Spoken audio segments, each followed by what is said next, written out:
Hello, please let me see your ticket stubs for the double-edged double bill. This week, Robert Pattinson gives us Maps to the Lighthouse.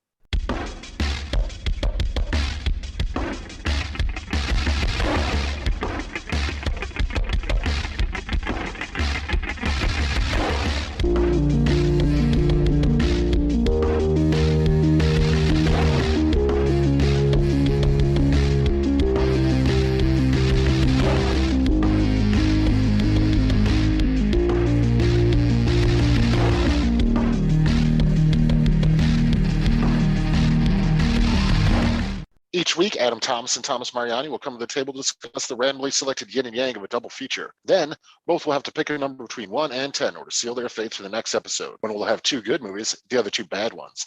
Let the chaos begin. And I am Adam Thomas, and I don't really have anything witty today. And I am Thomas Mariani, and you liked me podcast, didn't you? No. Oh. I mean, that makes sense. I figure you wouldn't. Yeah. I mean, you're on it. That's the biggest problem. That's right. That's exactly why I hate it. But we're not the only ones here, Adam. We have a guest with us today, someone who hasn't been on the show, unfortunately, in quite a bit. He has been a friend of ours for quite some time, and he seems to be a Team Edward, as it were, given he is on the show. It is Mr. Yonathan Habtemichael. Yonathan, welcome back. Thanks for having me back. Sorry it's been over a year, but hey, it's the first time I'm here on Talk Film Society. I'm a big fan of sequels. That's true, yes. Everyone, this is Yonathan. He's been a buddy of mine for quite a bit, and we love having him on the show. And Yonathan, we invited you back on, and you decided to specifically pick the topic du jour for today in honor of The Batman coming out, finally. We're not doing anything DC related, but we were talking about the star who is playing the titular Batman, Mr. Robert Pattinson. And why did you want to come on for this one in particular? I've been on many episodes in the past, but I never did an actor-specific one. And from the current generation of up-and-coming actors, Robert Pattinson has this energy about him that you could see, especially in his indie work from the last 4 or 5 years, that is just weird but fascinating. And I feel like that type of energy is definitely useful for playing Batman, which I feel as if people have not watched some of his earlier work post Twilight and just know him only for Twilight, don't really get what he's going for. And I'm looking forward to him being this crazy Bruce Wayne nut job. I mean, it's wild that people still are on that train. It's just like, oh, but Twilight, like when he was even announced as Batman, and everyone was still like on the, oh man, fuck Twilight thing. It's just like, guys, have you not been at all paying attention the last like 10 fucking years or so, where he's just been totally like abandoning that and just going for such crazy wild projects? I agree. I think he's had such a fascinating like actual actor's career where he's just like, oh well, I'll try a bit this, I'll try a bit that. Even like small role, big role, it doesn't really matter for him as long as like the actual acting is an interesting exercise for him. And I mean, Adam, I believe you would agree with those sentiments.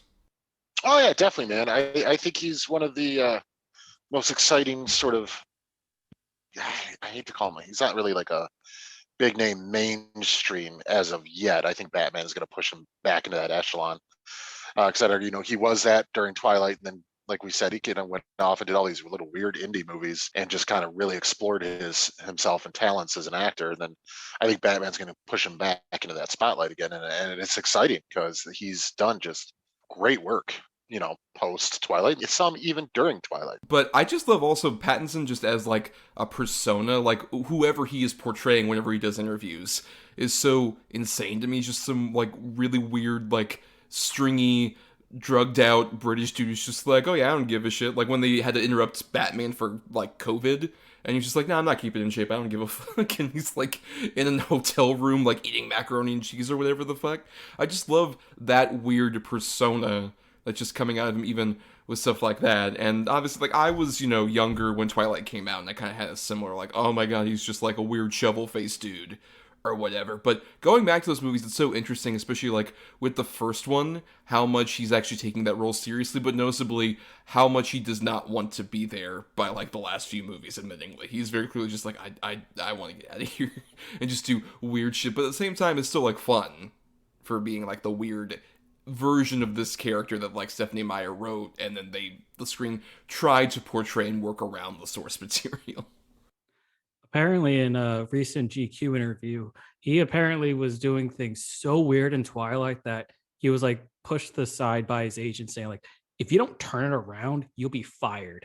So I think it may be that he just was doing his crazy weirdness already then. He just was not contained because he was like 21 when he first did Twilight, and that's not even his like first movie that people might be aware of, because he was Cedric Diggory in Harry Potter and the Goblet of Fire. He was trying to be a maverick, and I feel as if that's something that we don't really talk about, especially in mainstream movies, about actors, unless they do something insane with their method acting, like harassing people and such. I feel like there should be more of that instead of just, oh, this one guy was actually out in the cold for a week. We should just give him an Oscar, not name anyone in particular. I don't know. I mean, I think the biggest problem with Pattinson's career is that he hasn't mailed anybody dead rats and used condoms. Like, a great master thespian. Give him time. Give him time. Who knows, yes. But, I mean, also what I like is the fact that, like, both him and Kristen Stewart, who we've talked about previously for an episode, just took that massive Twilight paycheck they got, particularly with, like, the last two movies. I think they got somewhere around, like, $20 million for both, like, each movie. And they were just like, well, then I'm going to fuck around and do whatever. And, and Taylor Lautner is just like being him and not acting. And I'm fine with that. He knew that was not his place anymore. But no, he knew that after his post-Twilight movies failed miserably. Like, who remembers Abducted? I do. Excuse me, it's abduction, sir. You're not a real abducted like us. You're right. Clearly. Okay, he didn't come back for that Shark Boy Lava Girl pseudo sequel. He just had a guy with a mask just say he was Shark Boy. Right. That's true. That amazed me that he didn't even do that. But yeah, I mean, I love the fact that Pattinson and Stewart are just really embracing, just like, yeah, we're doing whatever the fuck we want. We're really doing interesting things with our careers. And, I hope that bears fruit even after he's Batman. I hope Batman just gives him more carte blanche to be like, okay, now I'm going to do some other weird shit with some other interesting director or script that I find or whatever. I think he's got that kind of moxie to him that I really respect. Yeah, I would rather see people start talking about Oscar nominations, even though he's been doing Oscar level work for years and people just overlooked him because he's just been doing the wrong movies, apparently. Or it's just he needs more attention away from people who still think of him as the sparkly vampire. Yes, but we're talking about two specific movies that are more in that camp of the weird ones he's done, where basically, if you're new, every week Adam and I, at the end of an episode, pick a randomly selected double feature. One of us has two good movies, one of us has two bad movies. Pick number between 1 and 10. That gets us our good and our bad feature for the double feature. And at the end of our last episode, Adam had the bad picks, because we switched off on that quality, and he ended up with Maps to the Stars for our bad pick. And then our good pick, which was my choice, is The Lighthouse. But first, we'll do that bad pick of Maps to the Stars. I thought that it was a meet. I didn't know that I was going to have to read. And then the casting director, who I know doesn't even acknowledge me. She just walks right by without saying a word. And then she says they want to put me on tape. And I'm like, excuse me, but you need special makeup for that, or you look green. And she says, well, you can either tape or not. Like it's all some pointless exercise. And I just can't take it anymore, Jacob. I'm so tired and it's so pathetic. Where'd you come in from? Jupiter. Now you hit Tinseltown, what are you gonna do? This isn't a very glamorous job. I would be the most loyal, most competent, most grateful personal assistant you've ever had. I hired a girl. It's amazing. Why is it amazing? She was burned in a fire. You gonna hurt me, Agatha? I think she may be back. I don't know if she's dangerous. I think you're a little crazy.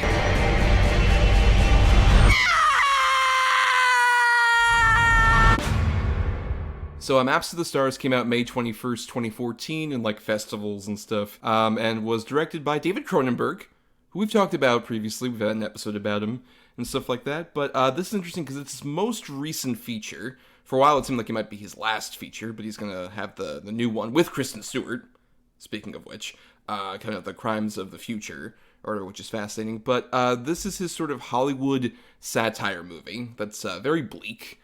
Has a huge cast, and Pattinson plays more of a supporting role. where he just pops in pretty much on occasion on that. But Adam, I'm very curious because you had not seen this before. What did you think of Maps to the Stars? I have no idea. I watched it days ago and I sat with it and I still, it's either fucking brilliant or it's the most pretentious thing I've ever seen in my life. And I'm inclined to believe it falls somewhere in between. Um, it's dark, man. It's dark and harrowing. I mean, I have it on, my Vudu streaming service, and they have it down as a comedy. This is not a comedy. There's some really great performances in it, sick, twisted shit. But I feel like it's sort of just messily cobbled together, and yet at the same time, kind of predictable too. It's I don't know. I really don't know how I feel about this one. It's let's put it this way. It didn't make me feel like dirty or gross or anything after watching it, which I think might have been the intention with a lot of it. It ultimately left me sort of confused and bummed out. Always want to hear bummed out, baby. But I'm curious from Yonathan, what'd you think of Maps to the Stars? This is actually the first time I saw this movie, and I'm kind of in the realm as Adam. It feels like every other scene is fighting its previous scene in the tone that it's trying to convey. Because you have weird instances of this child actor who's recovering from drug abuse, and he's having visions of dead children. And then the next scene is Julianne Moore talking about how she wants to play her mom in an old movie that is also being haunted by the ghost or the after image of her mother who molested her as a kid, which may also be contradictory. A lot of these characters have very confused emotions, and they do sometimes act like as a comedy. Like Mia Wachowska, who we haven't even mentioned, like she seems like she's the stalker character, but then it goes off on expanding on what happened to her and her relation with the people that she's following, and it's actually probably the most endearing part of this movie. And like you have Julianne Moore, who I already mentioned, she seems to be in her most out there performance I've ever seen. And I think it's weird because I think her ghost mom's name is Clarice. So I'm just giggling thinking about Hannibal, which is not even is a worse movie easily, but it's bizarre because it also dabbles in somewhat discussions of incest. So it's a weird movie. Well, I had seen this before. I'd seen it actually around the time we did our Cronenberg episode, and I rewatched it here. And both times I came out of it with the same thing, which is I actually dig this movie. I think it does an interesting job of, like, you mentioned some of the confusing elements of, like, what exactly is, like, the connecting thread between scene to scene. I think the biggest thing is just that, like, in this version of LA, which is, like, attempting to be a bit more grounded than, like, your usual Hollywood satire, I guess, like, the whole point really is just this, like, oh, they all treat this kind of, like, ghostly hauntedness as just a part of, like, the profession. It's really one of the most scathing sort of looks at what, like, being in the business of show kind of is, which is to say just like, oh yeah, you see, like, the haunted ghosts of your past, whether it be, like, your own mother or, like, this girl that you didn't have any kind of appreciation for who was on her deathbed and you were an asshole, like, self-absorbed actor who didn't give a shit, and you just gotta deal with that shit all the time, because it's, in order to continue this sort of rise to fame that you want, you have to just completely ignore any kind of empathy you would have for other characters,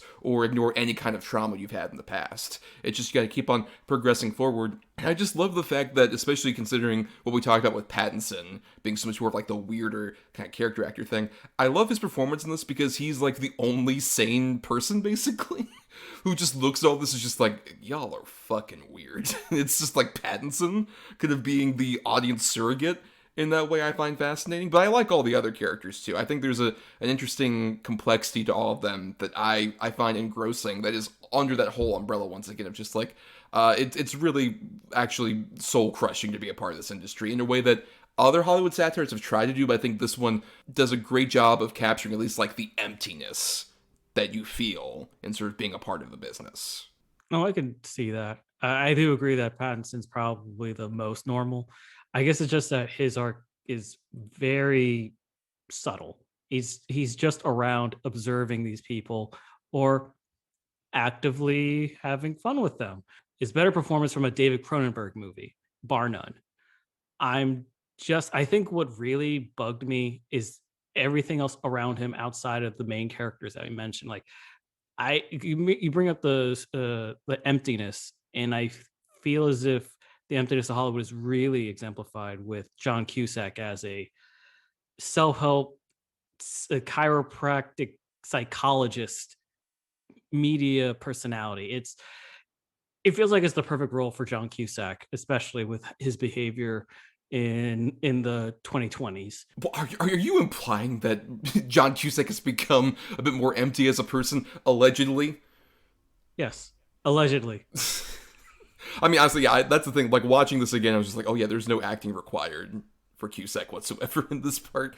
Like, I think this and also Love and Mercy, which came out around the same time, are like the last really good performances from him, because they both feel kind of like, oh, these are both men who have had their souls completely sucked out of them. One of them through abuse with like Love and Mercy, and this one just with like, oh, he's completely sold his soul. Has absolutely no kind of humanity left in him. It's scenes with him that make me actually have sympathy for the women in this movie, because he's just played out abusive. Like, not just physically beating Mia Wachowska, but everything with the way he's gaslighting Olivia Williams in the scenes, especially with the reveal of their actual relationship before marriage. And it's disgusting. And I recall hearing people actually name calling a certain Harvey in the film, and it just made me realize, oh, they're talking about Weinstein. I mean, there's a lot of casual things like this, like Harvey is literally a line Julianne Moore has. And it's interesting that even just the way they casually mention celebrities, it's kind of like The Player, but in just a much more like acidic way, where just anytime they mention these people, it's just sort of in the way of like, oh no, they're just a part of our natural makeup. We talk about them in the same way we talk about like our, family members, or obviously in the parlance of it being a job, just like, oh yeah, there's like natural supervisors or whatever the fuck. It's just like, yeah, they're totally just a part of our daily lives. And I think that's interesting. But Adam, you haven't talked in a bit. Do you have any kind of maybe elaborations on your confusion from earlier, maybe? Well, I don't know that, like I said, I'm not like confused. It's not like the plot's not easy to follow. Like, I understand what's going on. I guess I'm more confused by the tone of the whole thing. Like, what were they going for? What was the point here? Like, it just feels like a movie that was trying to be sort of shocking for shocking's sake. I don't watch this movie and get like a message out of it. I really don't. Everyone knows, even before this movie, there's been movies about it, and post this movie, it was about the dark side of Hollywood and how fucked up it is and how it just chews people up and spits them out and everything. And yeah, that it's a lot to do with the plot of this movie, but I just feel like throwing in sort of the, spoiler alert if you haven't seen it, but the incestual stuff and the sexual sort of degradation and all that. Like, I understand that it's something that definitely does happen, especially to actresses in Hollywood and stuff, and I get it. It's just, like I said, it feels like more of an attempt to be shocking on that type of level instead of a story level. It just, the more we talk about it, the more I even think about it, it just doesn't sit well with me. Well, I think even like the incestuous element, what I think is interesting about it is it fits into the fact that this movie has a pretty small cast of main characters.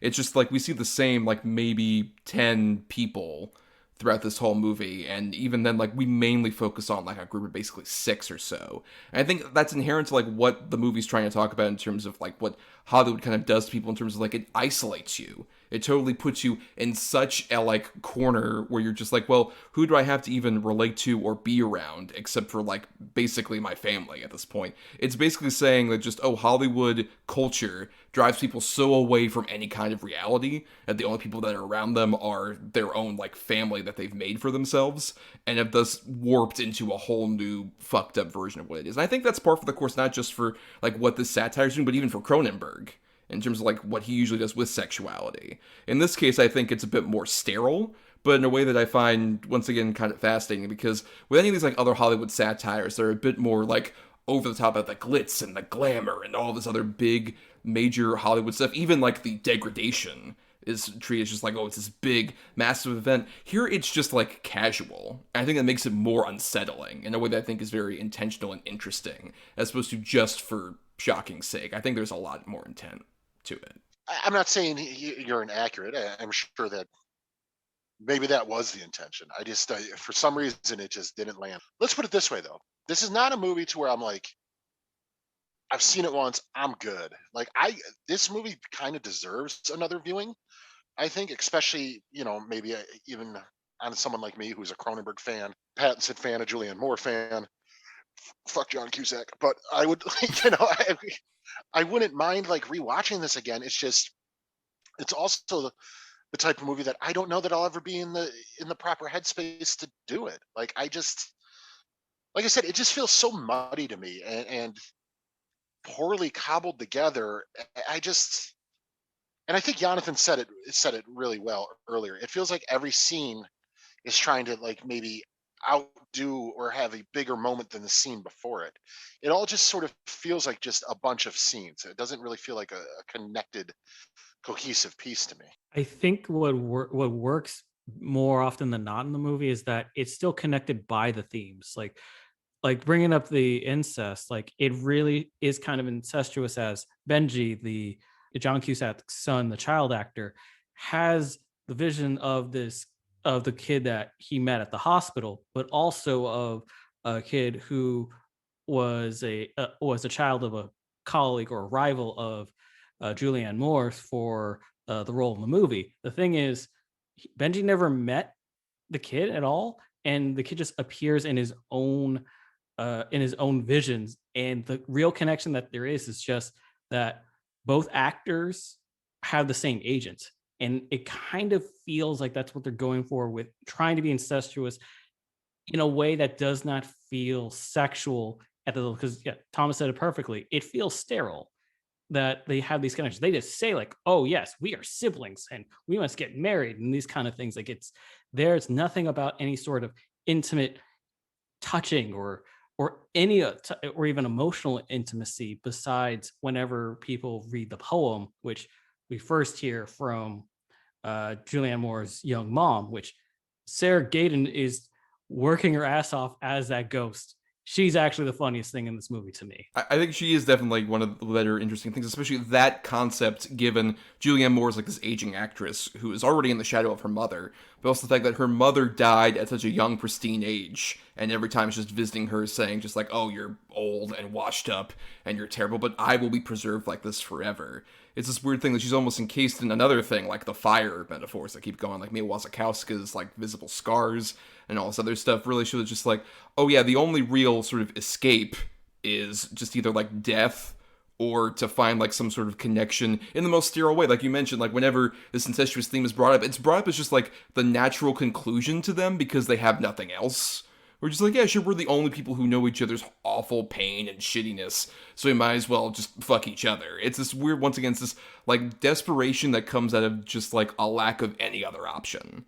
I find it, like, I agree that with Adam, like, I wouldn't have chosen necessarily to watch this again, even though I like this movie, because it's a rough sit. Like, maybe many a Cronenberg movie can be, like, a rough sit.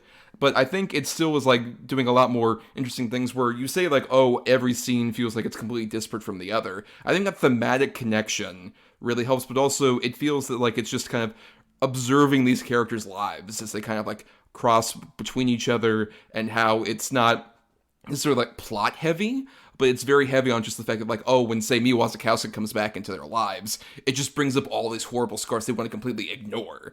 Like, when John Cusack sees her, it's just like, I just want you to stay the fuck out of my life. It's not any kind of concern about where she's been or what she's done. He just sees her just like, oh, you are a reminder of all my failings as a person. Get the fuck out of my life. And I think that it's cold, it's brutal, it's not, like I said, it's not a fun watch, but I find that it, like, really is interesting. It's just sort of a character examination on all these characters, about how when they meet back up with each other, when they come into each other's lives, it's just this disparate thing of like, oh, wow, you're just reminding me of all my feelings as a person. And you're reminding me of, like, my past or my troubles or anything else. Stay away from me. I'm not going to confront my bullshit. Fuck you for trying to make me do that. Man, that scene with John Cusack, literally, he's so self-centered. He never says, I want you to leave for the sake of my family or for our son. It's just, you're ruining things for me. You're ruining my book tour. You're ruining everything I built up because of the damage you've done. It's really horrible, and it fits perfectly for John Cusack. And that's why I give that whole sympathy to Wachowska for the entire film because of that. She is a schizophrenic. Like, mental health is something that is just brushed aside as well in Hollywood. And even though she was never in the Hollywood business, she's still connected to an actor family. And it still shows that, like, even this man who does try to help celebrities going through their own past trauma, he won't even help his own family because he doesn't get money out of it. He doesn't get happiness out of it because he just sees that whole situation with the fire in the past, and that's it. Yeah, he's a scumbag, dude. I mean, yeah, totally.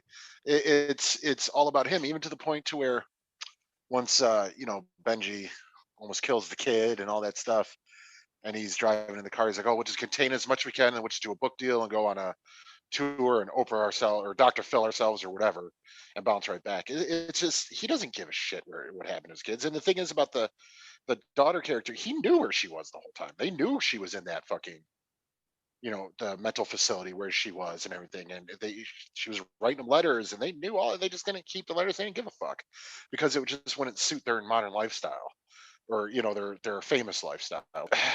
I don't know, man.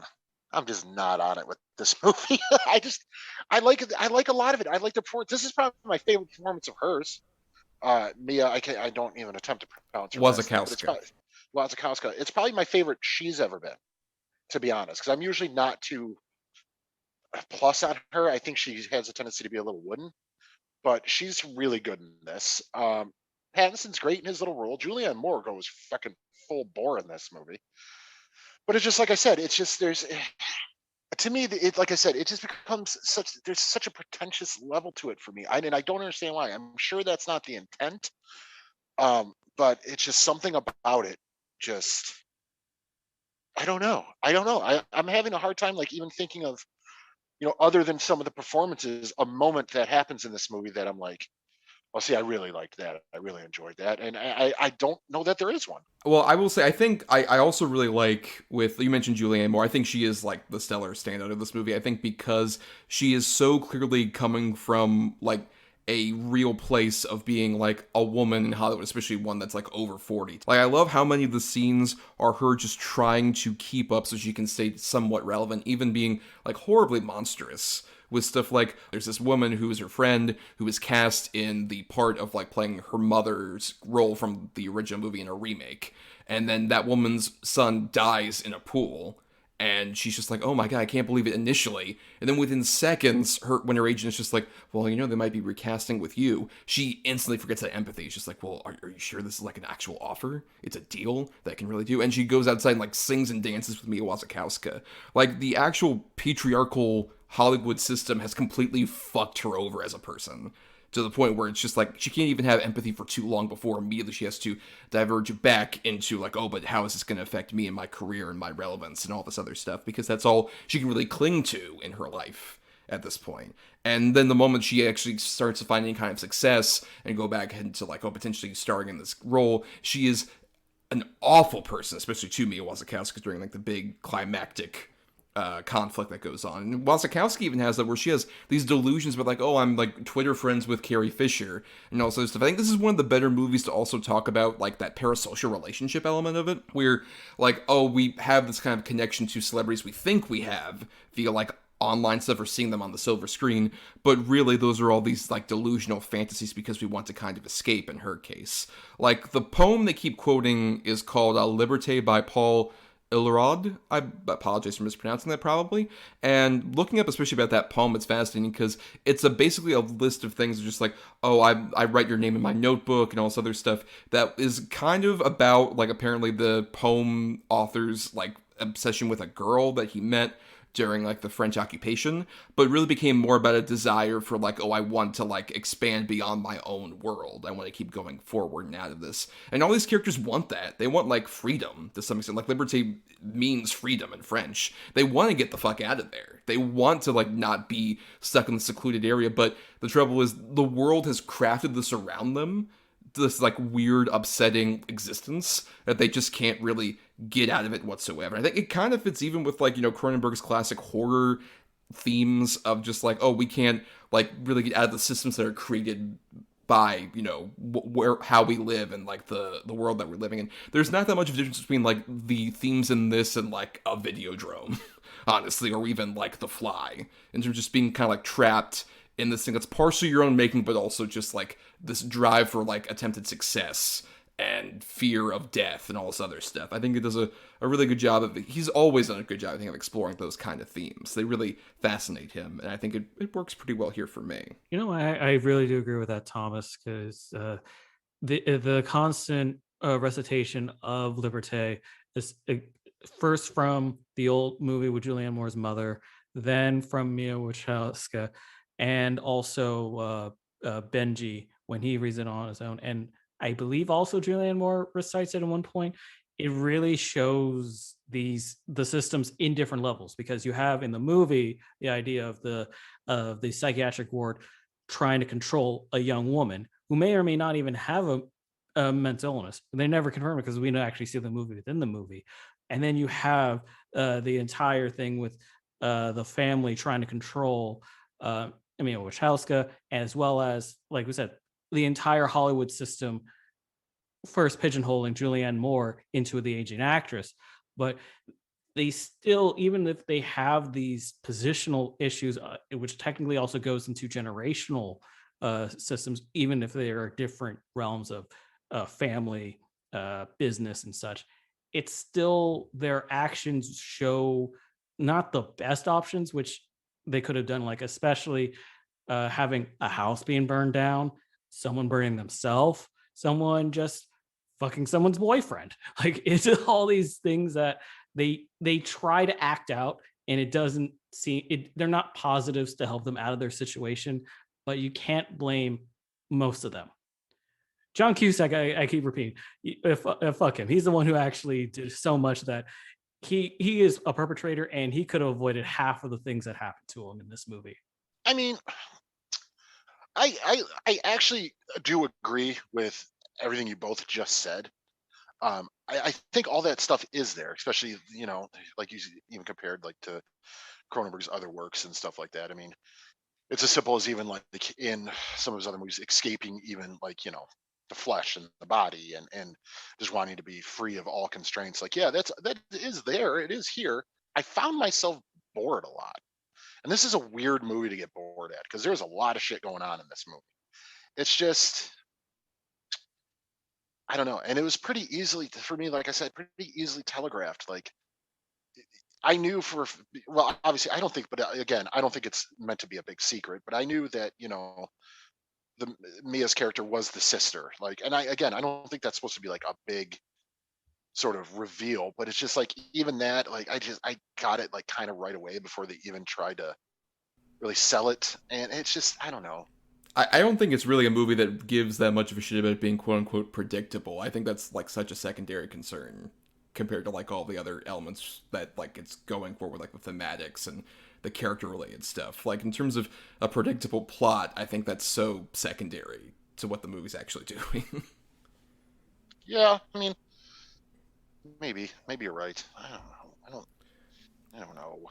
Well, I know Adam wants to keep talking about this movie so badly, clearly. He's so interested in continuing to talk about this movie. But we do have another movie that we all three of us want to talk about extensively. So sure. We'll go ahead and go into final thoughts then. Adam, if you have anything else to squeeze out that map. No, not really. It was just ultimately a miss for me. I mean, that's basically what I'll leave it as. Like I said, it's not one that I wouldn't mind revisiting, but no time soon. Yonathan, please. As a first-time viewer, I was confused on the execution, but having a conversation with friends over it can really help. And I feel like this is a movie that does deserve discussions. This is kind of an overlooked Cronenberg movie. And as we kind of discussed, Robert Pattinson is off to the side because there's a lot of stuff to talk about with the remaining cast. So I would say it's still decent enough for, if you have not watched it, check it out. It's on Amazon Prime. If you have it, go for it. Yeah, I mean, the way I kind of describe this movie is it really evokes the feeling I had when I visited LA like 10 years ago. and I first stepped onto Hollywood Boulevard, and I had that sort of dreamy idea of like, oh, it's like the Walk of Fame and the Grauman's Chinese Theater and all this other stuff. It's going to be such a big, fun, adventurous place, and that place is a fucking shithole. It's such a disgusting, awful place. Like, there's a scene in here where she kisses the Hollywood Walk of Fame star, and I like nearly vomited. It's so like not a place you want to put anything on your body near. It's such a hideous, like awful, dirty place. And I think this movie really knows that, but I think it also conveys that in a weirdly like clinical, kind of clean way. In the way that, like, you know, Cronenberg at this point in his career is like so much less interested in like the gore and the violence. There's a bit of that here near the end with that bludgeoning that happens with Julianne Moore's character, but there's so much more of an interest in just the fact that like the awful sort of abuse of people and of systems and just complete lack of empathy for one another is just a part of the daily life, not even a struggle. Like, it's actually a struggle, but all these characters just say it as like, nope, it's just like, you know, I take out the trash and then I cry about all of the horrible trauma in my life. Same shit, different day kind of deal. And I think it's not great. I would not say it's like top echelon Cronenberg, but I would say honestly it's one of the ones I prefer in his sort of like recent catalog, like 21st century era Cronenberg. I'd say of that era, of course, also like Eastern Promises is one is like my favorite of those. But there's still, I think, this is one of the better ones in the last like decade or so of his career that I've found a lot more fascinating, a lot more interesting, and one that I think deserves a bit more attention. Though I also get that like this is not really a movie to like for everybody. Quite frankly, it's not a movie that can really engross people in the way that like some of Cronenberg's other movies are. It's a very alienating movie, and I 100% get it. But at the same time, I find it curious, and I find it to be at least one of the better recent satires of Hollywood that feels a bit more truthful than some of those other ones do. Where it's just kind of like a wink and a nod, like, oh, get it? We're in the middle of like Hollywood, but we're like making fun of ourselves, so we're a bit in on the joke, so that makes it all fine and good. And Cronenberg being a bit more of an outsider, given he mostly shoots in Canada, and this was the first movie he's ever shot in the U.S. at all for like Beverly Hills scenes and shit like that. He's a bit more outside and can say like, oh no, this is just a fucking terrible place, and I can observe it from my clinical, weird, pervasive point of view, in a fascinating way to me. But let's talk about our good feature, and one that I think we all are more mutually excited and agreeable on, The Lighthouse.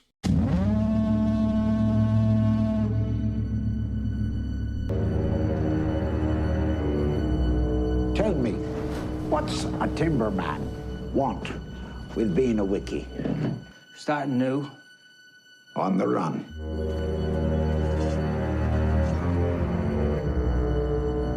Keeping secrets, are you?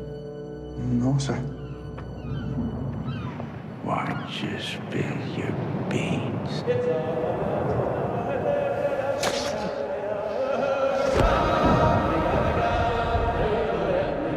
Why don't you spill your beans? Why don't you spill your beans? How long have we been on this rock? 5 weeks? 2 days? Help me to recollect. So The Lighthouse came out October 18th, 2019, from director and co-writer Robert Eggers, who he wrote this with his brother Max Eggers. And we have not talked about Mr. Eggers that much, unfortunately, because with this and his previous film, The Witch, that dude is one of the more interesting filmmakers, especially in the like A24 sphere of just weird horror-esque things. I know, Adam, you were before this a big fan of The Witch. Oh, fuck yeah. The Witch is my shit. It's my jam. So how did you feel about The Lighthouse, especially going into it, and, you know, how you feel about it, especially watching it again and all this other stuff? Well, I'm going to put it to you exactly like this. I don't know a lot that happens in this movie. I don't understand a lot of it. But unlike the other movie, I'm totally on board for it because it is fucking bizarre and just visually just kind of incredible. I love this movie. It's like a fucking painting come to life in so many scenes, and quite literally in some scenes where they mimic famous artwork. Right, where they recreate famous artwork, yes. Yeah. But it's just, this movie is so batshit crazy that it's like, I don't care if I don't understand any of it, because I don't know that you're supposed to understand all of it. I think you're just supposed to go along for the ride. Yes, and Yonathan, what are your thoughts on, The Witch leading into this and then this movie? I can't remember if The Witch was my first A24 movie or just my first horror movie, but I got sucked in. Eggers just has the feel with working with the cinematography, with the actors, bringing in the world of yesteryear, bringing in the old vernacular and have it feel natural with modern actors saying it. It's Shakespearean in The Witch, but going into the Lighthouse, it feels grungy, as if you're actually talking with two crusty sailors who have been boating for years and that are stuck being these lighthouse keepers. And I feel as if what works, especially with it, is with the Lighthouse in particular, is you don't have to understand it on the multiple levels, because you can see, as you said, like you could see specific examples of art. You could also see allusions to Greek mythology, and you could just see it just being two men quarantined in a secluded area and they can't stand each other. And there's some spooky stuff. Well, yeah, true. I mean, that's what I like about this movie a lot, is kind of like people had that issue with The Witch, at least who like saw the admittingly kind of false advertising of like, oh, it's going to be a super spooky movie. And it's just more of this unnerving, gradual horror movie that just unravels in front of you. The Lighthouse is even less of like a technical horror movie, but it just is like this unsettling character study about these two dudes who are like stuck with each other. And I agree, like the quarantine element of it really like hit home, because this is the first time I've seen it since it like came out in the theater, honestly. And it's just like so insanely accurate, just being stuck with somebody who you don't really want to be stuck with in the middle of like a pandemic and shit like that. But in this case, just in like total isolation in the middle of this, lighthouse area. And shout out, you mentioned the cinematography, to Jaron Blasky, who was nominated for this movie for an Oscar, and is like one award I agree he should be nominated for. But to get to our main person and his really only scene partner in this movie, aside from like seagulls and a mermaid, Pattinson and Dafoe are just kind of like made for each other in this weird way in this movie, where like the moment I heard about this movie was like, oh, it's a two-hander starring Robert Pattinson and Willem Dafoe. I'm like, oh, that's amazing. That's perfect. Because you can tell Pattinson is one of those guys who wants to have a Dafoe-style career, where he's just like, oh, I want to be basically like a character actor who's able to go from like place to place and disappear into roles. And what's so fascinating is how much, especially like Pattinson apparently was very much like practiced everything and was very exact like what he wanted to do with each day. And Dafoe was like winging it. And you can tell that really comes across on screen, despite them kind of being different characters in that way, where like Dafoe is just really embracing like, I'm a salty sea dog, and Pattinson is just like trying to be more put together in this way that's like really fascinating to see like contrast with each other. You can tell like they were kind of made to be in a two-hander like this. Oh, absolutely, dude. And like we've already said, Pattinson has grown into to be just a terrific sort of oddball character actor, where he just does these really strange roles, but it is fully committed to them. And I'd argue in this one, it's probably his strangest character we've seen him do so far. But it's completely like, well, not completely, but it's also maybe my favorite performance of his so far. And I think it is absolutely also because of him bouncing off of Willem Dafoe, and Willem Dafoe's just a hamminess level that fits perfect for the character, and it's like at every level it works. And just their dialogue scenes and how they they get drunk and they sing shanties, and then he's yelling about his farts, and then they're yelling about beans, and then he's jerking off to a little ivory mermaid. Like it's fucking wild. This movie is so wild. If you took out one of the three main elements of this movie, you take out Eggers, Pattinson, or Dafoe, I'd argue it wouldn't work. I think it's just sort of like the perfect combination of three just sort of bizarre and unique talents that make this movie as successful as it is. What I love so much is how much there's these like horror elements and this unsettling imagery and the growing madness that's there, but also there's this weird, almost like rom-com going on between those two, where particularly like Dafoe doing the whole thing, but just like, you were fond of me, lobster, weren't you? Like there's a genuine hurt that's there from Dafoe about that, and how like aggravated Pattinson is just like, oh, you and your farts and all this other shit. It just has this great back and forth that feels like, oh, they're an old married couple now and they fucking can't stand each other.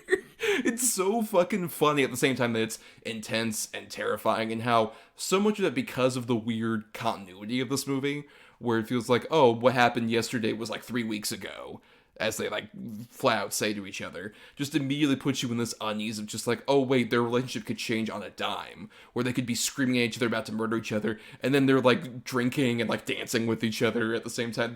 That weird, bizarre tonal stuff just really gets you immersed in just like, I don't know what to expect at any moment. It really builds the tension, while at the same time it's just really fucking entertaining on like even like a comedic level or a weirdly genuine romantic level to some degree. It just, there's such a weird back and forth that's like so unique and doesn't feel like any other movie around this time would be able to do.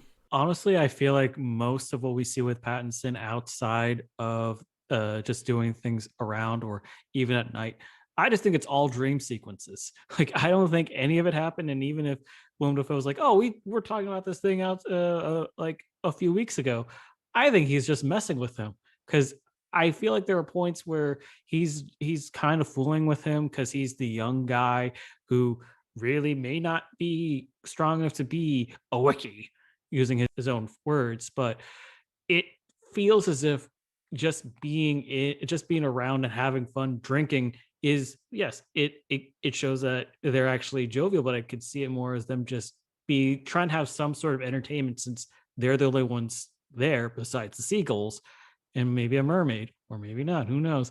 But it's more of the fact that if they have those moments, it deters them or not to think about the isolation, because that's when Pattinson starts seeing visions and thinks that he sees Defoe humping the bed, or he's in the lighthouse being naked, turning into tentacles and such, or other things. Like, I feel like it adds to the frustration because they're trying to actually have a connection at points, but it also feels like it could be something just to be professional, because we find out like Defoe is also noting every little thing that he does in his ledger as a demerit. So it also feels like a betrayal of his own behavior as trying to be cordial and be fun, to just still be a boss. Yeah, and shout out to the third co-star of that seagull.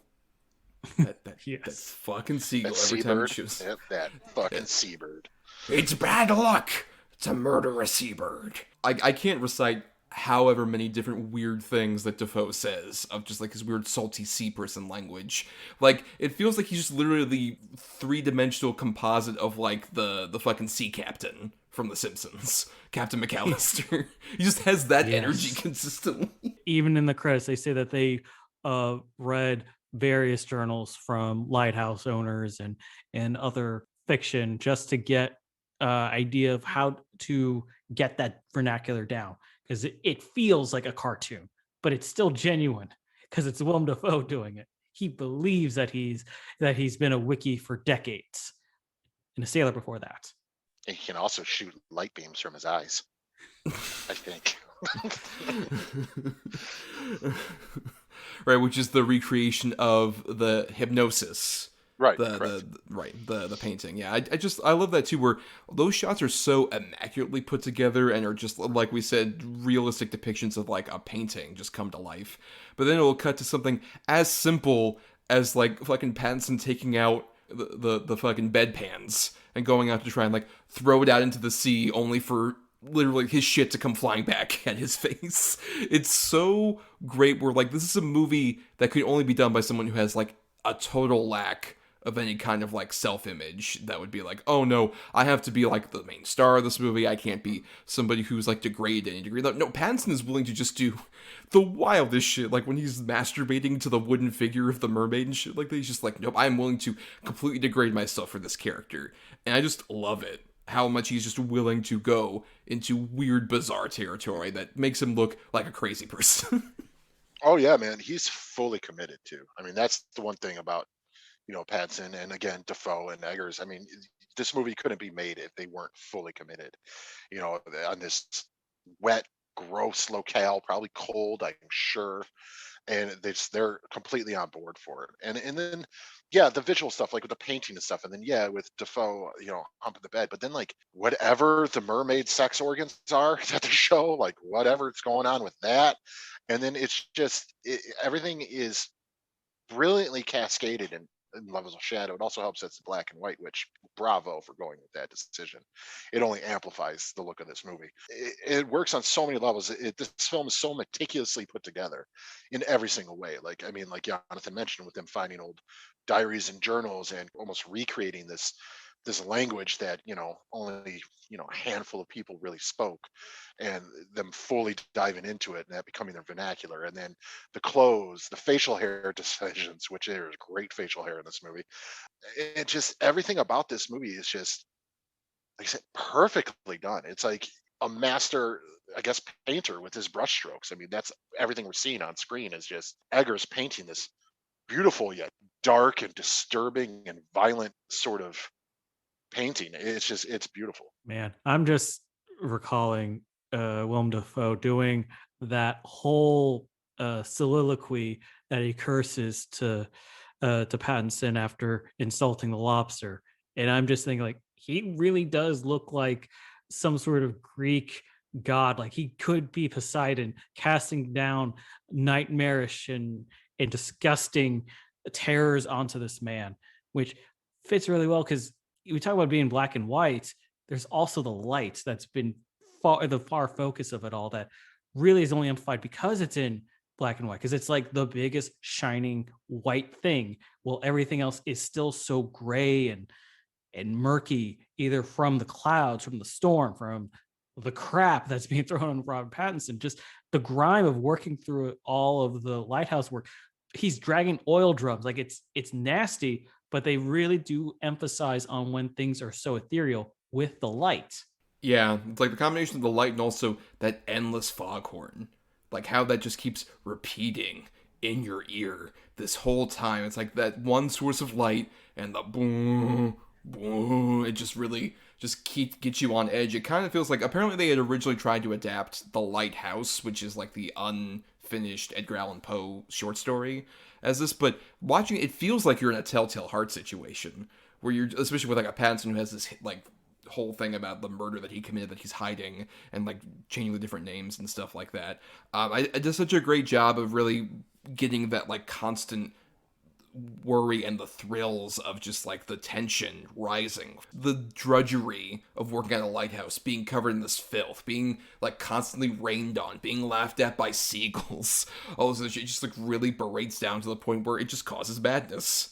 And it feels in a weird way kind of like the weird comparison besides all this like great artwork and stuff like that. It's like that Ren and Stimpy episode Space Madness, where it's just like the constant build of like the comedy also adds to the tension of just, oh my god, I gotta release it somehow, I'm so infuriated and angry, to like that scene you're talking about. I love the way that Defoe not only delivers, I think, like the hark and going forward like all about Poseidon and all this other stuff is so great, and then the pause followed by Pattinson saying like, alright, your lobster was alright, have it your way. Just such a perfect comedic punctuation point to that. Yeah, I get it's the funniest part of the movie. It's the one I always remember. It also, I guess I kind of wish that we could have Willem Dafoe just do more Shakespearean work like that, just so I can hear him just scream out all this insanity, because it just fits him. It really does. Well, look, we might be getting that with The Northman, which I'm so excited about. That fucking face of his in that trailer. What is happening there? But like what I love about like with this movie and The Witch, both really show just like I want to see more people do Robert Eggers style shit. Like in that movie where we're getting like Nicole Kidman and Ethan Hawke, just like I want to see what he does to those two. Just completely warps whatever idea or image you have of those two as characters, and just really forms them into, especially in that case, like the dirty, grimy Viking movie. Hell yeah. So excited to see whatever the fuck that ends up being. No, I agree. I'm super excited for North. You know, Eggers is to me one of the most exciting guys out there right now, especially in horror. Like you got, him, you got Ari Aster, you got all these guys, and then in the more mainstream, you got like a Flanagan who's doing a lot of good work. But it's just something about Eggers and his ability to, like, even with The Witch, to use only natural light. And in this, to do black and white with the, the scale of it all, and then Northman taking Nicole Kidman and Ethan Hawke and Bjork, I guess, is also in it, and Willem Dafoe, and all these weird sort of choices, and plopped them down in the middle of like a period piece fantasy Viking movie. Like, he's really doing some exciting stuff, and sort of not necessarily cutting edge, but stuff that doesn't usually pop up in, theatrical release sort of films, and a little bit higher on maybe mainstream. Like The Witch wasn't necessarily mainstream. I'd argue it found more of its audience on home video release, but Lighthouse, a lot of people were excited about it. And because I just remember the trailers, and people were like, what the fuck is this? Like, people I know who don't even care about genre films were, curious about what it might be. I think a lot of that has to do with the Pattinson of it all, to be honest with you.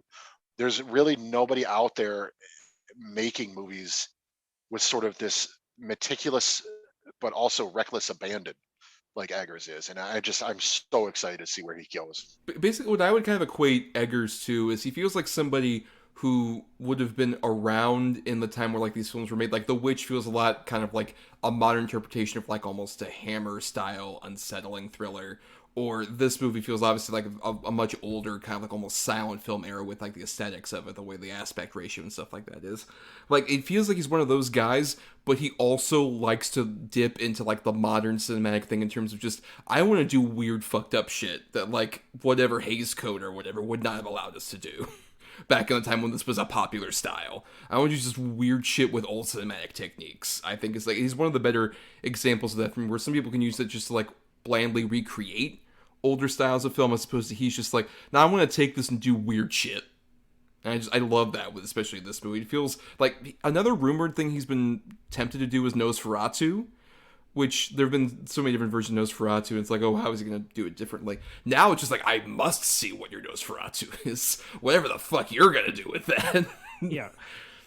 If anybody's going to do it, he's the guy I want to do it. You thought Count Orlok was a fucking freak. Oh, you have no idea. I think it really works because Eggers can capture the aspects of those older films, or even also the period pieces, to make it feel modern as well. I think that's what makes him different from other directors who just want to recreate the things, because he's deriving something new with it. He is still talking about things that are still modern. Like the sea shanties out of nowhere became really popular in the 2020s. And surprising as we said already, it does fit as a perfect quarantine movie. I just think he has this prescient touch for this that makes it more interesting, and it can actually be good for reviewings. That's why I'm really interested in seeing The Northman, because I thought at first he was just doing Hamlet on steroids, but it looks like it's just even crazier than I can ever imagine. And Nosferatu, if that rumor is true, who knows? Maybe there's just something about German and Slavic vampire lore that we don't know about that it's just going to be even nuttier.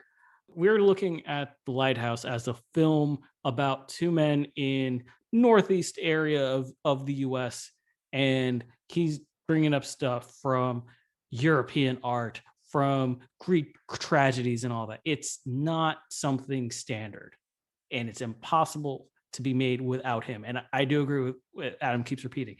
I feel like the biggest part is Robert Eggers, but it's just exemplified with the actors as well. Well, I guess, Jonathan, those sound like the start to pretty good final thoughts. I guess wrap yourself up with particularly your thoughts on like what this really excites you about Pattinson's career. How do you think he can kind of take what he did here and move forward with it? I would have to say Robert Pattinson has been showing that his great character actor work in independent film is to show a strangeness that should not be shied away.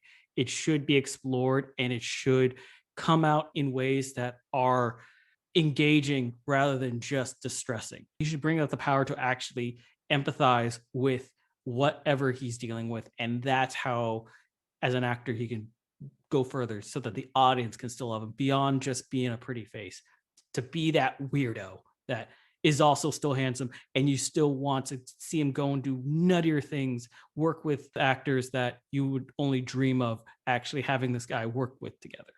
That is the one thing that I wish Robert Pattinson continues on, because this is the stuff that makes legends. Well, Adam, your final thoughts on The Lighthouse?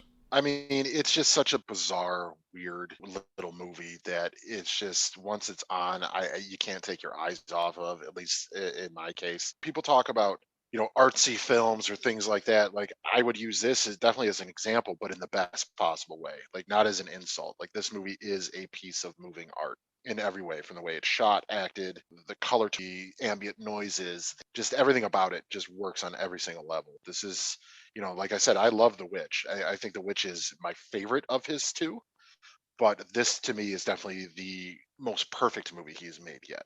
It's incredible. Yeah, I mean, I fucking just love this movie. I think it's such a great example of like having such a limited sort of cast and location, also there's stuff. It's a great example of a bottle movie where just you are stuck in this place and you have these horrible thoughts of dread and worry in a way that kind of evokes like The Shining to me, in terms of just like, oh, you're stuck at this location only, instead of even a vast hotel in the middle of the snow. It's this shitty fucking rock where you're stuck inside a shitty cabin and there's a giant lighthouse. It's like your only beacon of any kind of attention. It's such a great sort of surreal, weird art movie, but also is willing to do just like funny, absurd shit. Like literally having shit thrown in Robert Pattinson's face, or when they do the sea shanties at each other and like Pattinson just keeps dancing like forever, and just this endless loop of just like him going harder and harder with each verse. I love every single time that like this movie does something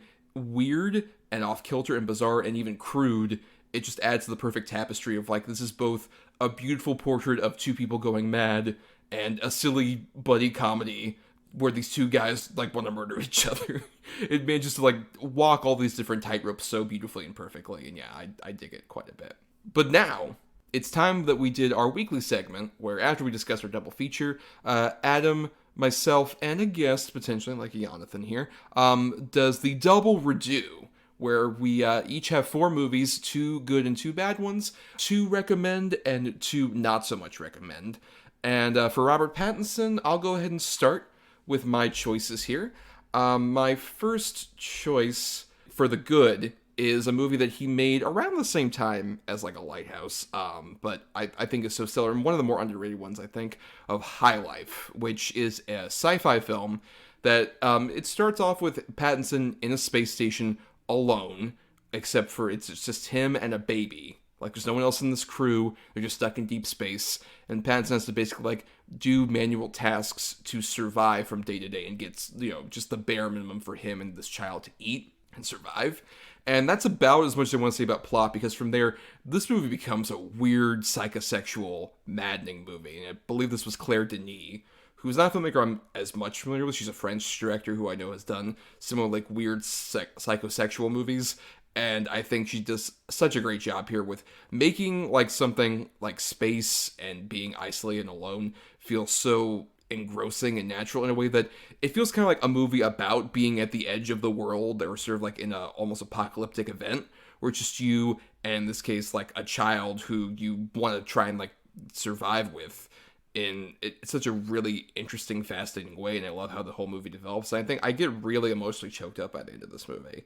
It's a weird movie where it has stuff like that, but also some of the most bizarre sexual things I've ever seen, when they have some flashbacks and stuff that's just like insane. Just weird shit that I think it does such a great job of really immersing you in like this weird, bizarre, but fascinating like sci-fi prediction of like what interstellar travel could be when you're stuck there with like a bunch of perverts, quite frankly, and how you grow from like being a perverted young person to being someone who has to carry a responsibility after a certain point. I think it does such a stellar job with all of that. It's a weird movie, but one I dig. And speaking of weird, I have my favorite of the big franchise that he was a part of. I have the Twilight Saga Breaking Dawn Part 2, which was the last film in the franchise, where like, obviously I wasn't as into Twilight when it was out, and I just kind of like ignored it for the most part.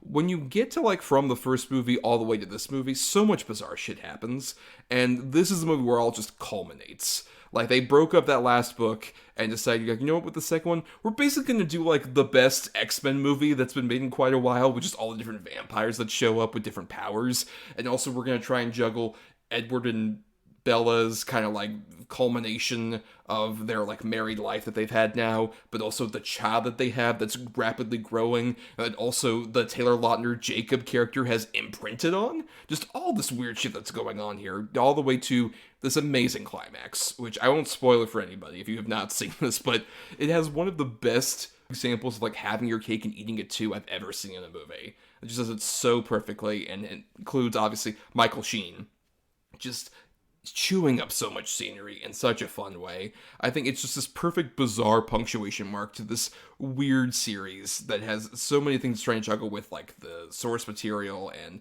the visions of Bill Condon, the director, and everybody else involved. That's just like, it's such a fascinating, weird artifact of a movie. And then my two bad, we talked about one of the Cronenberg Pattinson collaborations here. My first bad is the first collaboration they had, Cosmopolis, which basically stars Pattinson as this rich CEO type who spends most of the movie inside of his limo, driving around and having conversations with random people that show up, like Jay Baruchel shows up, speaking of Canadian David Cronenberg. Juliette Binoche shows up. Oh, it's a ride through, like, just this stuck-up asshole of a CEO, just having these big philosophical conversations about what culture is and what life is and all this other stuff. This is a movie, when I first saw it in 2012, I loathed, and I rewatched it for the first time in like a decade, for like right before we did the show, and I just don't like it at all at this point. So that's how much I'm able to increase at this point with this movie. I know there's some people who are fans of it. I just think it's my least favorite David Cronenberg movie, probably, of like his like professional made movies. And Pattinson, I think, is kind of saddled with so much like carrying the movie that it feels like it's too much weight on his shoulders, especially in the same year that he was like finishing up Twilight. It feels like he's taking a bit too much on. It's also making the same point over and over again about capitalism and Wall Street and all this other bullshit that it just gets very tiring after a while. And speaking of tiring and long and endless, I have the Netflix movie he did just last year, a couple of years ago now, The Devil All the Time, which is basically just this walk through human misery of a movie that stars Tom Holland and a huge cast of various other people that are pretty impressive. But it's just this walking misery porn of just like, oh, hey, you know, this character and like their relation to each other in this like Southern Gothic sort of environment. I guess what all of them like either die horribly or are awful assholes to each other and terribly abusive. It's so endlessly long and dull and just repetitive. And the only bright spot is actually Pattinson, because Pattinson plays this weird preacher guy that comes in the middle of all of this, and Pattinson's basically playing it like a weird King of the Hill character, down to the voice and everything. And he's like a bright spot that shows up in this movie. Just like, oh, thank God he's here. He shows up like an hour into the movie. He's really stellar. And then he leaves the movie about 20 minutes after that. And then you're just stuck with the drudgery. They just like awfulness for awfulness' sake. That's why I feel this movie exemplifies that way more than Maps to the Stars. It is just like shitty thing after shitty thing happening to people in a way that's just like, oh, isn't this like deep and interesting? And it's like, no, it's just kind of a bummer and boring after a while. I know I've seen at least two of yours. I'm still not 100% sure I've seen Cosmopolis or not. If I did, I don't remember any of it, and that's very possible as well, because no. High Life I still haven't seen. I really want to. I own it. I just haven't watched it yet, and it's just one of those that I've always sort of dance back and forth, like, maybe I'll watch that tonight. I just never committed to it, but just hearing your description of it, like, push that higher up on the list of things to watch. So I'm excited for that one. Breaking Dawn Part 2, completely agree. I think it's super silly and kind of ridiculous, but in all the right ways. The only thing that really doesn't work in the movie is the CGI face baby. It's so off-putting. And just well, like, to be fair, if you've seen the practical effects baby they had on set, you know that that's the better case scenario, unfortunately. But couldn't you just get a baby? No, because the whole thing is that like the Renesmee character is like growing exponentially, like with every second. So I need to show you that regular baby. That regular baby's terrifying. Send me that. Yes, I will. I'll probably do that during the show here. And I saw Devil All the Time. Big surprise. Kind of liked it. I think it's maybe because I'm really into sort of Southern Gothic things like music, movies, books, sort of tales, all that stuff. I kind of have a weird fascination with it. I don't know if it's because like my family roots are from like the hollers of Kentucky and things like that. Like I still got family down there. It's always, I've always found it fascinating and interesting. Now I will absolutely agree with you.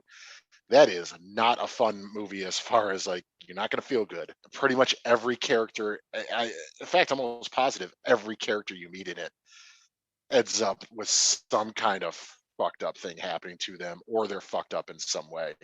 It is not, I would say, the feel good movie of the year, but something about it, I just really like it. And yes, Pattinson, even against the incredible cast, just blows everyone out of the water. He's so weird, and with that fucking voice that he decided on, I don't get it, but I'm totally on board for it.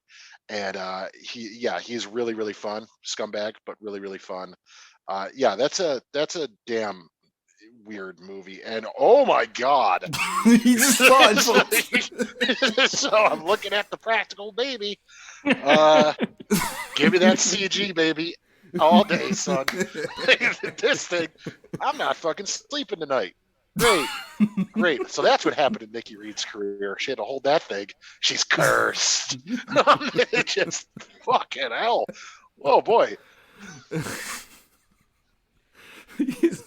Go ahead, Yonathan. I'm sorry if you had to react on those. Yeah, I have to say High Life was actually one of the movies I wanted to put in my double review, but you are the host.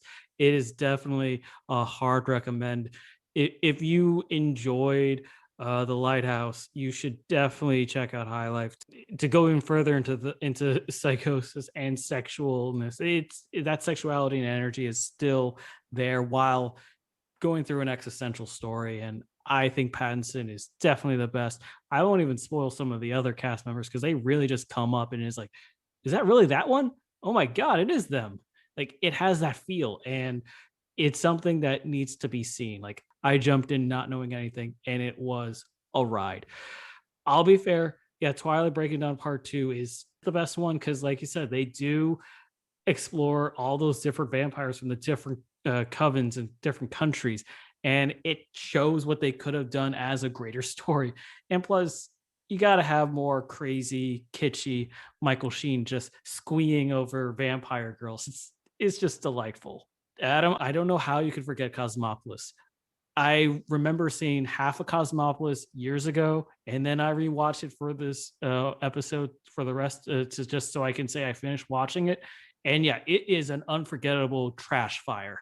Like it clearly was made just to be an answer to Occupy Wall Street, which was happening around the same time, but it just feels even more decadent and far more pretentious than anything we watched. Like literally, if you had problems with Maps of the Stars, watching Cosmopolis will wipe away any reservations you have overall, because it was a mistake, and especially this being like, actually, I think Cosmopolis was right before Breaking Dawn Part 2. This was a sign that maybe Robert Pattinson didn't have it, because he really was not good in this movie. And I miss The Devil All the Time because Netflix really does dump the dramatic movies out and just says it's here, go watch it, and no one talks about it. I barely jump to see a Netflix movie when it first comes out, unless if it has an actor or it's from a director or some sort of connection that makes me want to compel to see it right away. I really need word of mouth to find out if the Netflix movie is actually going to be good, because it's that hard and no one talked about this. And now that you talked about a little bit about it, I'm probably okay with just forgetting about checking it out. Well, you may want to check out Adam's choices for the double review. Adam. Oh, it's my turn. Okay, so my good choices. My first one, I have one, not my favorite of the franchise. I'd say the movie that came before it was my favorite of the franchise, but I think it is an absolutely, this is the sort of role that put him on the map for a lot of people, and he's quite good in it. I have Harry Potter and the Goblet of Fire, where he's Cedric. And I think he's a great character. He's also a huge important part of the story going forward, especially as sort of what Harry becomes and how it affects him and sort of everyone else around him.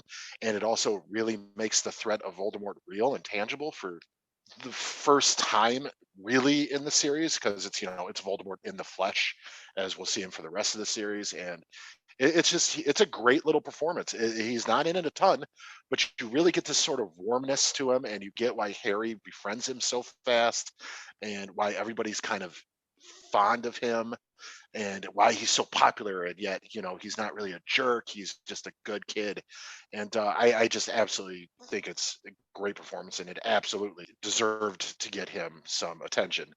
And then my second good one, I have the third film in the Twilight Saga. I have Eclipse. And the reason I put Eclipse in here is because Eclipse is unlike any of the other in the franchise. Probably because it was directed by David Slade, who did like 30 Days of Night, things like that. But it is so dark compared to the rest of them, and so brutal. And I'd argue it has the most sort of horror tinge out of any of the other films in the franchise. This one, when you watch it, you feel like you're watching a fucking vampire movie. It's brutal in its execution. It's pretty well acted by everybody, I'd say, except for maybe Bryce Dallas Howard, but not her fault. It's a really solid sort of entry in the franchise that took what the first two did in a much darker sort of tone, and then obviously it was changed by the next film. But I just think it's actually probably my favorite of the franchise. And then for my bad, I have my least favorite of the franchise. I have Breaking Dawn Part 1, which Breaking Dawn Part 1 just feels like a schmaltzy passing point movie, to where you really only need to watch the second one because nothing really happens in the first one. They go to an island and bang. Like, oh, good for you. Like, I don't really give a shit. Nothing in it has any weight to it, in my opinion, like the second one does. I just find the first one very sort of boring and meandering. And you could tell it's the source material stretched out to two movies for no reason. I mean, it's not as sort of egregious as, say, like the Hobbit trilogy, but it's unnecessary for it to be two films. And then my other bad one, I have another overtly long movie that, talk about two movies earlier with Robert Pattinson that I don't really understand. I'm a little bit confused by. This one would take the fucking cake, because I still have no idea what the hell's going on in this movie. And that is the very recent, supposedly save the box office sort of movie by Chris Nolan, Tenet. I think Pattinson's really fun in it. I think most of the cast is pretty fun, except for maybe Kenneth Branagh and whatever he's doing with his accent and dye job. Such psycho scientific babble speak. They try to explain to you, but not in a way that is, in my opinion, even remotely easy to sort of follow and comprehend. I think the effects work of it all and the spectacle of it all is really effective. The action scenes are pretty thrilling, and the sort of reverse and in forward motion aspect of a lot of the action scenes is really fun, but it becomes almost just that. That's the only thing in the movie that's really exciting. The rest of it is just sort of gets lost through either too much or not enough explanation. Well, I'll address the Twilight of it all first, where I think I agree that Eclipse is very fun. I think that's one of the better ones in the series as well, because it also has some of the better action bits. And I do love that David Slade publicly dissed Twilight, like when he's promoting, I think, like, not too long after 30 Days of Night was like on DVD or whatever. He's just like, oh, Twilight's bullshit, it's terrible. And then he just was like, oh no, that was a joke. Wink, wink. Then, like, yeah, the Eclipse has some of my favorite things, particularly the tent scene with Edward and Jacob having to, like, cuddle for warmth around Bella. I think is, like, such a fun back and forth thing with Lautner and Pattinson. And then Breaking Dawn Part 1, I mostly agree, is, like, very padded. I think the opening bits with, like, the marriage and then their honeymoon, I think, is fun. And then it's a lot of padding in between that. And the ending, which I disagree, is not interesting in terms of, like, the fucking weird birth scene they have to shoot around. It's like an attempt at a PG-13 David Cronenberg movie. I find fucking bug nuts interesting. I think the problem is just that, like, it should not have been two movies. I agree. That should have been, like, maybe a 30-minute or so prologue to Breaking Dawn Part 2. And you'd have, like, a great movie as opposed to a kind of meandering first movie and then a pretty fun second one.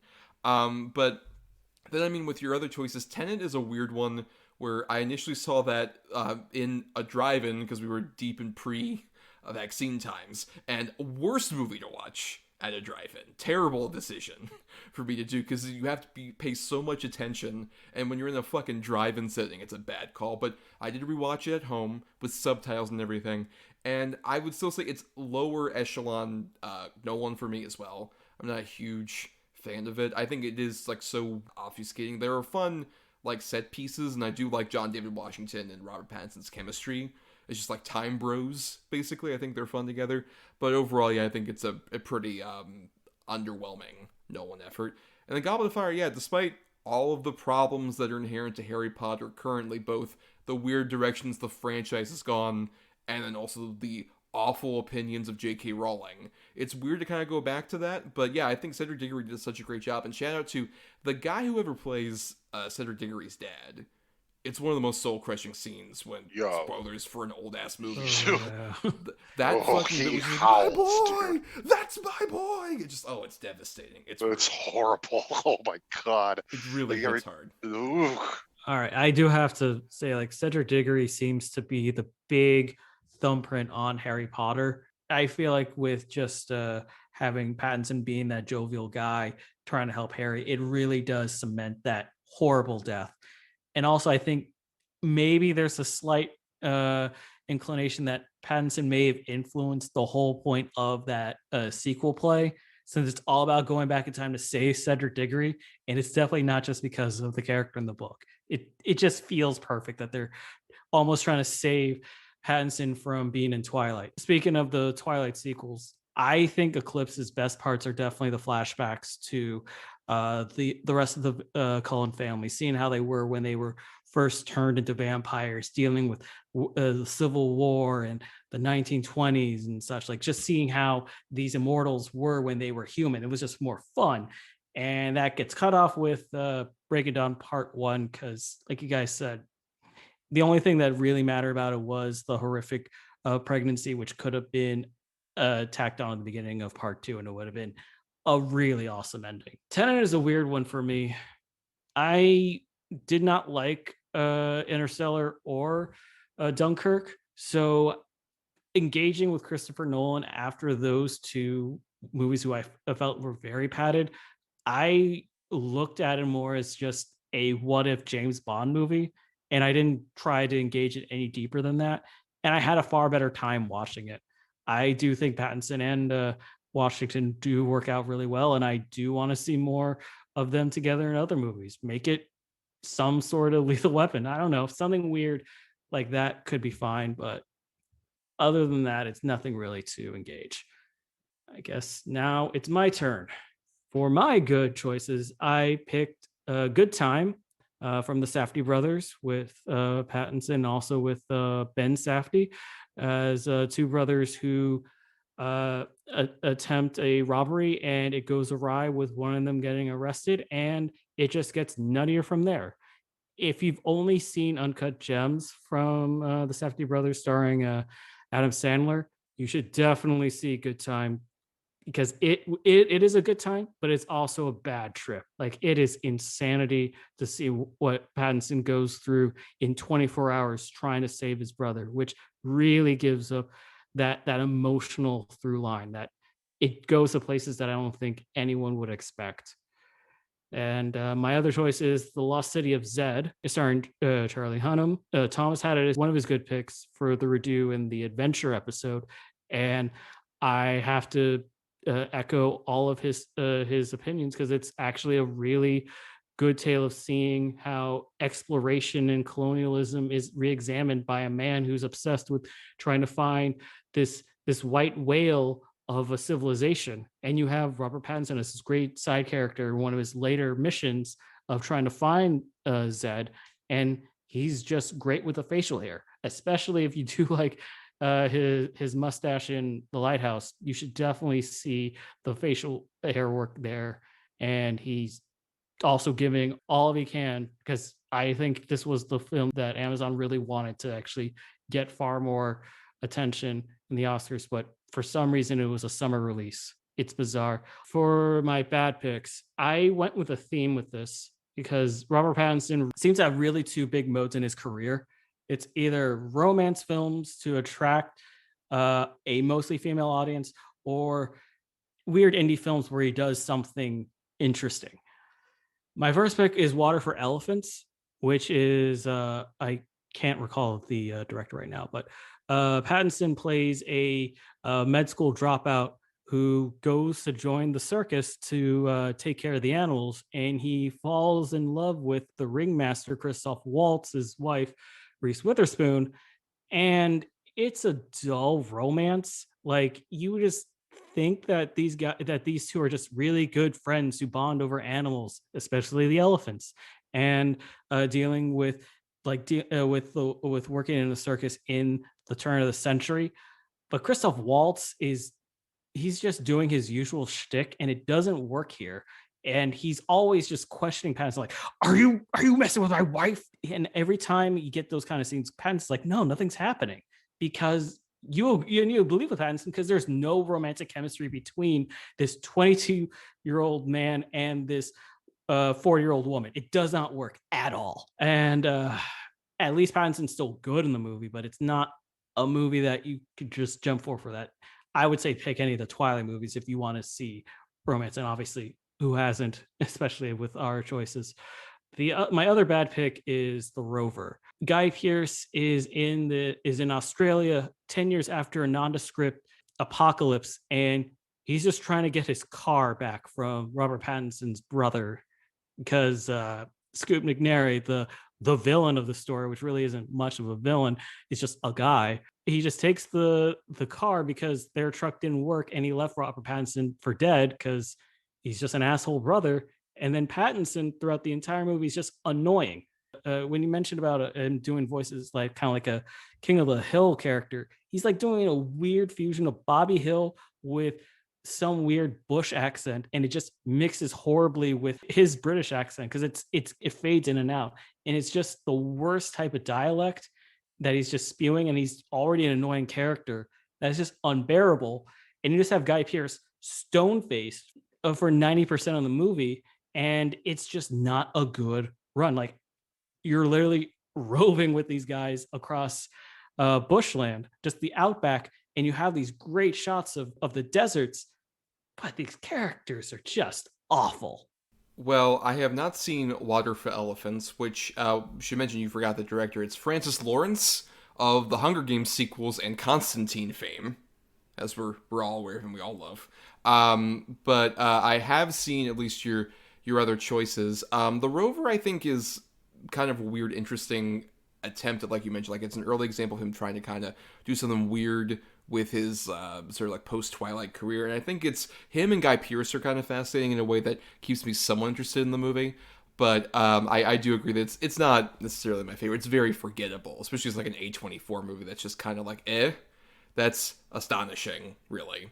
That it could be even just kind of like whatever, forgettable. But then Good Time, I love. Good Time's a great time, for sure, but not in a way that's pleasant. It's simultaneously, like you mentioned, a great time, but a bad trip. And it's one of the best kind of like One Horrible Night movies. Pattinson does such a perfect job of like being a guy who only knows how to get from like one step to the next. Like he only knows he can survive from like one footstep to the next one, just to get from like that one point A to point B. It's just scrounging the whole time to keep going further. It's such an astonishing performance that really cemented for me, like, oh my god, this dude is amazing. And I want to see him do more weird shit like this. And yeah, like you mentioned, Lost City of Z was one I did previously. Great movie. And Pattinson has a big bushy beard in it. Always a plus. A great big bushy beard. Hell yeah. But no, I haven't seen either of the bad choices. Water for Elephants, no, zero interest. Rover, I actually did want to see. I'm a Guy Pearce fan for the most part. I mean, I understand he kind of does whatever, but when he's good, he's great. And I like a good, sort of post-apocalyptic tale. So I haven't watched it yet, and hearing your description of it, it doesn't make me want to like bump it to the top of the list in any way. I mean, I'll probably eventually see it, but they can wait. And then, Good Time. I agree. Great time. I do like Uncut Gems a lot, but I actually prefer Good Time. I think it's really just kinetic and crazy, and it's a probably might even still be Pattinson's best. He's just phenomenal in it. And then I said it even on the adventure episode as well. Lost City of Z is just one of those underseen gems that's out there, and it's great Pattinson, but easily probably the best Hunnam's been yet too. It's just that's a really really fucking stellar movie. Yes, and let's quickly repeat our titles here, just to make sure everybody got them as they're in the middle of all that discussion. My two good picks were High Life and Twilight Breaking Dawn Part 2.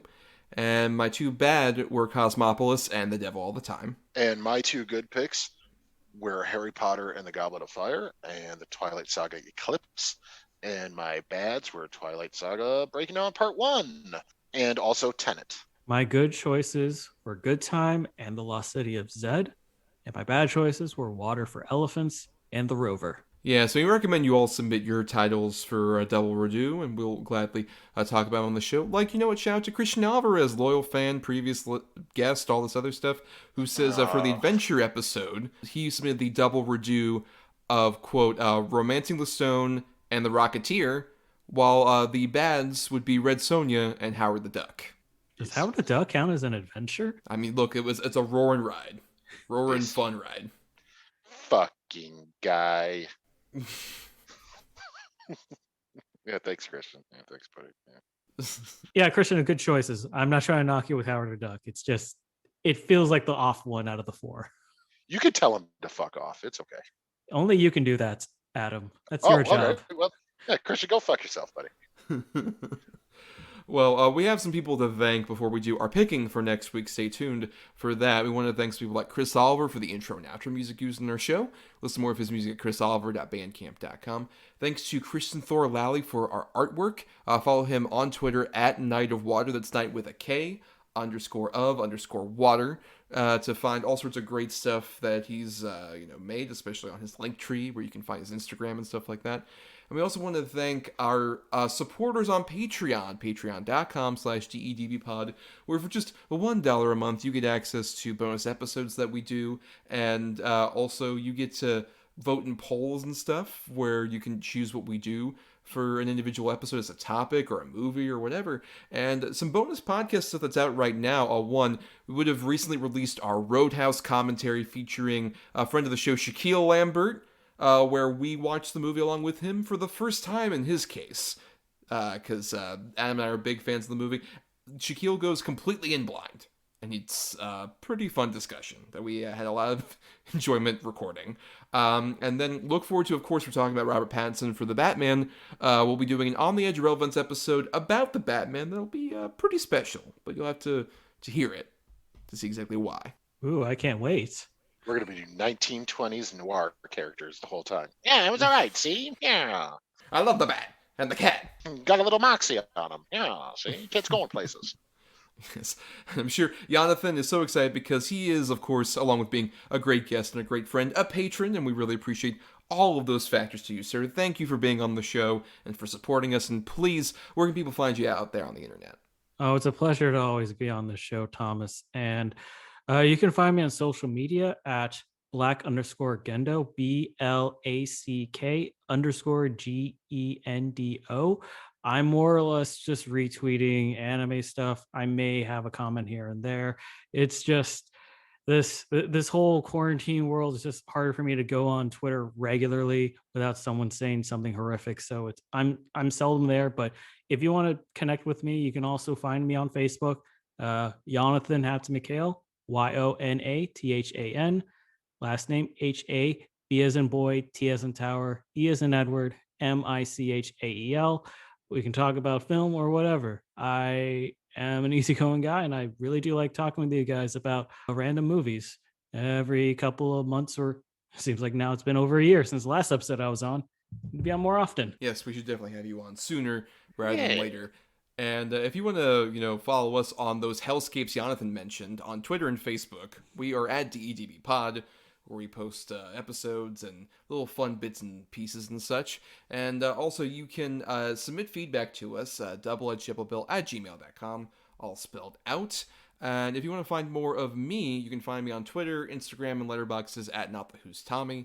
And I also do some writing at both marianithomas.wordpress.com, my personal blog, and at film-cred.com, where I'm a staff writer. You can find me on the Twitter or Instagram at Atom or Adam, ATOM_OR_ADAM, and on Letterboxd at Schwanson.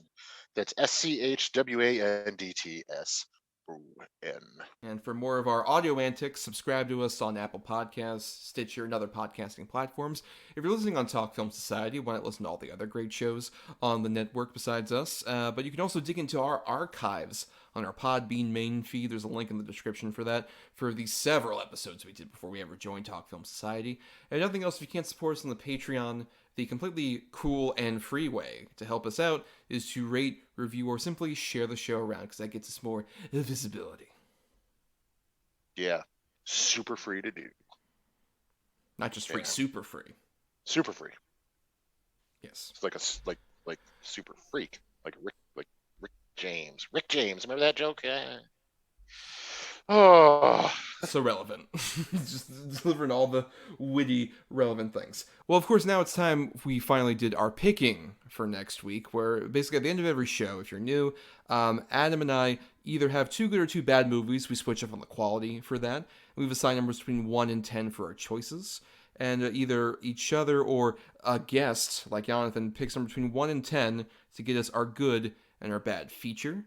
Though, keep in mind, there's a couple things for this one. One, there's the Godfather rule, where back last May, Adam and I were given vetoes to potentially use, to where if we hear a certain choice that is initially picked, we can pause and say, you know what, actually, I'll take the cannoli. And thus, that choice is eliminated, but we have to go with whatever other choice there is. Adam has used his single veto. He won't get another one until May. I have one burning a hole in my back pocket. I gotta use by this coming May, or else it'll just completely dissipate into the ether, so it's gotta be used at some point soon. And the topic for next week is an interesting one, especially for all you Talk Film Society folks who might not be aware of what we do on the show. Basically, around every 50 episodes or so, Adam and I like to look into the past of our show and see choices we've had. Obviously, given, we have 2 choices each for every episode. One choice gets chosen, the other one doesn't. And we've kept a backlog of those that have been discarded off to the side, and we give them a bit of a redemption, where, just we take 2 potential choices and see if they have another chance at being covered on the show. For this particular episode, we already have the good one locked up, because the Godfather rule veto cannot be used on anything voted on by our patrons at patreon.com/GEDBpod, and you all chose Adam's good choices. And it was between Whiplash and then the ultimate winner, which was Ip Man, which we'll be talking about next week as a good choice. Oh, fuck yeah. Donnie Yen kicks all the ass. Yeah, he does. I'm shocked. Donnie Yen? Yeah. Kicking ass? I know. But, well, Adam, since I can't use my veto on that, and you have no veto, we have to go with whatever my bad choice is. And I have a sign number between 1 and 10 for those. So please, Yonathan, pick a number between 1 and 10 for my bad choices. Let's go with number 4. Oof. Well, that's very close to a number 5 that I have here. And number 5 is perfectly represented for this choice for all 5 of the boroughs of New York. Because we are covering a film starring Adam's least favorite person whatsoever it was the alternate choice I had for the John Travolta episode. I have Gotti. Yes, this is perfect. Oh, fuck. I knew it was coming, you sneaky fuck. You know what, though? Even if I had a veto, I don't think I'd use it, just out of sheer morbid curiosity. Well, and on the other side of things, over at number 10, I had my alternative from the initial Stephen King episode we did, Dreamcatcher, which unfortunately we can't cover now, but needs to be covered at some point. Because Dreamcatcher, there's so much. Dreamcatcher is 50% of a good movie. At best. There's a lot. There's a lot there. Well, and now that is the end of this episode, and I guess it's time we all went out on a perfect sea shanty, everybody. Let's go, landlubbers. Who lives in a pineapple under the sea? SpongeBob SquarePants! Oh, just like the old sailors always did. Are you ready? Kids. Kids, don't listen to this show. No, for the love of God, if you're a child, don't listen to this show. don't. Do your fucking homework. Yeah. Stop it. Good Lord.